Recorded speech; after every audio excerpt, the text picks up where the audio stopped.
تبارك الذي بيده الملك وهو على كل شيء قدير الذي خلق الموت والحياة ليبلوكم أيكم أحسن عملا وهو العزيز الغفور الذي خلق 7 سماوات طباقا ما ترى في خلق الرحمن من تفاوت فارجع البصر هل ترى من فطور ثم ارجع البصر كرتين ينقلب إليك البصر خاسئا وهو حسير ولقد زينا السماء الدنيا بمصابيح وجعلناها رجوما للشياطين وأعتدنا لهم عذاب السعير وللذين كفروا بربهم عذاب جهنم وبئس المصير إذا ألقوا فيها سمعوا لها شهيقا وهي تفور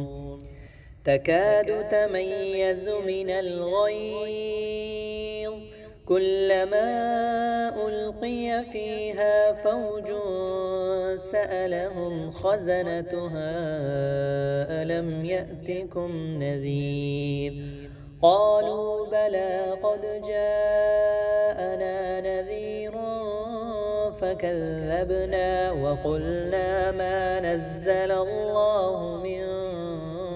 شيء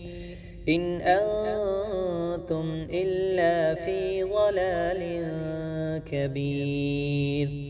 وقالوا لو كنا نسمع أو نعقل ما كنا في أصحاب السعير فاعترفوا بذنبهم فسحقا لأصحاب السعير إن الذين يخشون ربهم بالغيب لهم مغفرة وأجر كبير وأسروا قولكم أو اجهروا به إنه عليم بذات الصدور ألا يعلم من خلق وهو اللطيف الخبير هو الذي جعل لكم الأرض ذلولا فامشوا في مناكبها وكلوا من رزقه وإليه النشور أأمنتم من في السماء أن يخسف بكم الأرض فإذا هي تمور أم أمنتم من في السماء أن يرسل عليكم حاصبا فستعلمون كيف نذير ولقد كذب الذين من قبلهم فكيف كان نكير أولم يروا إلى الطير فوقهم صافات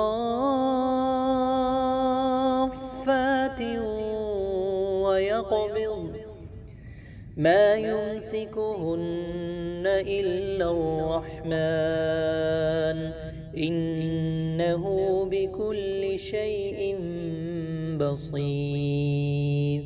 أمن هذا الذي هو جند لكم ينصركم من دون الرحمن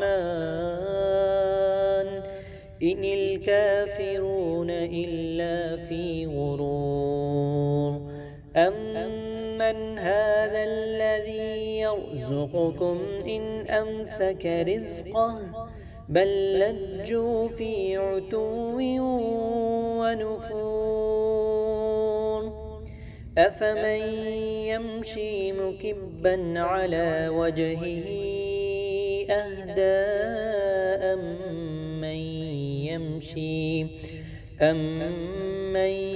يمشي سويا على صراط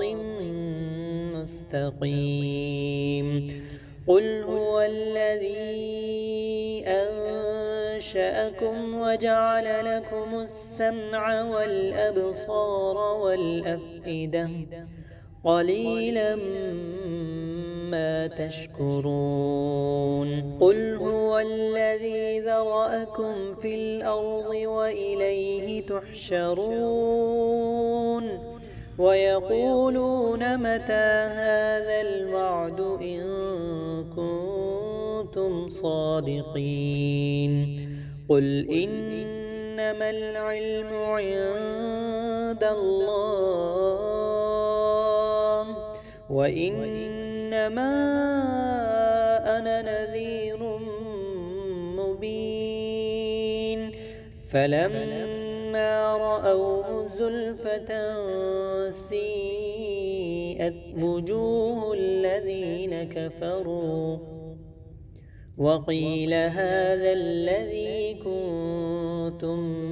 به تدعون قل أرأيتم إن أهلكني الله ومن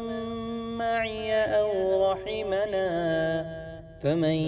يجير الكافرين من عذاب أليم قل هو الرحمن آمنا به وعليه توكلنا فستعلمون من هو في ضلال مبين قل أرأيتم إن أصبح ماؤكم غورا فمن يأتيكم بماء معين